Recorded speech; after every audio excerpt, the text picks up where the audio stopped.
The journey into the mind as a workshop of riches does not end with the realization that thoughts shape reality, it deepens as we begin to understand how to consciously direct the creative powers of the mind. The second half of this wisdom invites us to look more closely at the hidden forces that either empower us or quietly sabotage us.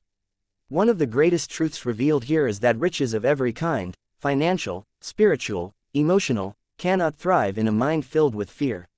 Fear, the book reminds us, is a thief of dreams, a silent poison that corrodes desire and paralyzes action. Most people are not poor because they lack resources, they are poor because they allow fear of failure, fear of rejection, or fear of criticism to dominate their workshop. The invitation is clear: replace fear with faith. This does not mean ignoring difficulties, but meeting them with the quiet assurance that the mind, when rightly directed, can turn every problem into a stepping stone toward greater abundance. Another powerful lesson the book brings forward is the mastery of self-talk. Our inner dialogue is the constant whisper inside our workshop, shaping how we see ourselves and what we believe is possible. Negative self-talk, statements like, "I am not enough," or, "This will never work," act like broken tools, producing nothing but frustration. On the other hand, empowering affirmations fuel the mind with courage and clarity. The author encourages us to deliberately craft affirmations that align with our vision. For example, a person seeking financial freedom might affirm daily, "My mind is a source of ideas that bring value and wealth to the world." A person desiring peace might affirm, "I choose thoughts that bring harmony and strength to my spirit." Over time, these words are not mere repetitions, they reprogram the subconscious, turning belief into behavior and behavior into results. The book also explores the power of visualization as a practical tool for wealth creation. Visualization is not fantasy, it is mental rehearsal. Athletes who win the finish line long before the race begins. Musicians hear the perfect performance in their minds before a note is played. Likewise, anyone can use visualization to bring clarity and energy to their goals. When you visualize a future of abundance, your brain begins to recognize opportunities in the present that align with that picture. The workshop of the mind is always building, and visualization provides the blueprint. Without a blueprint, effort is scattered and weak. With it, effort becomes focused and unstoppable. A crucial insight in this second part of the journey is the principle of gratitude. Gratitude, the book explains, is both the soil and the sunlight of the workshop. Without gratitude, even great achievements feel empty.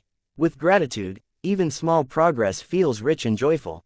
Gratitude shifts the focus from scarcity to abundance, training the mind to notice opportunities rather than obstacles. A grateful heart is magnetic, it attracts relationships, ideas, and circumstances that match its energy. Imagine two people, one constantly complaining about what is missing, the other constantly appreciating what is present. Both live in the same world, yet one sees only lack while the other discovers endless richness. Gratitude, practiced daily, transforms the mind into a workshop of joy and fulfillment. The book also teaches about resilience, the ability to rise when life knocks us down. No journey of riches is without setbacks. Dreams often take longer to unfold than we expect. Failures sometimes come just before breakthroughs. The author shares stories of those who suffered loss, rejection, or financial ruin, yet returned stronger because they used adversity as fuel for growth.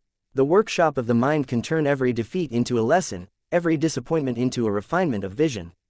Resilience is not simply enduring, it is creating again with even greater wisdom. The truly rich are not those who never fall, but those who refuse to remain on the ground. One of the most inspiring parts of this teaching is its insistence that wealth is not selfish.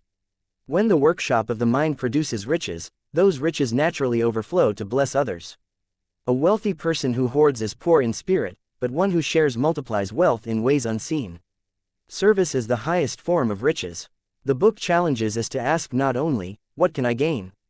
but also, "What can I give?" When your riches uplift others, your legacy extends far beyond your lifetime. You become not only a creator of wealth, but a creator of meaning. Finally, the book closes with a call to conscious living. Every day is a chance to step into your mental workshop and choose the materials with which you will build. Will you select thoughts of doubt, or thoughts of courage? Will you allow the noise of the world to dictate your creations, or will you shape them with inner clarity? The choice is yours, renewed each morning. The author leaves us with this profound truth: your mind is the most valuable treasure chest you will ever own. Guard it, nurture it, and use it with intention. In doing so, you do not just create riches for yourself, you create a world that reflects the greatness of your inner spirit.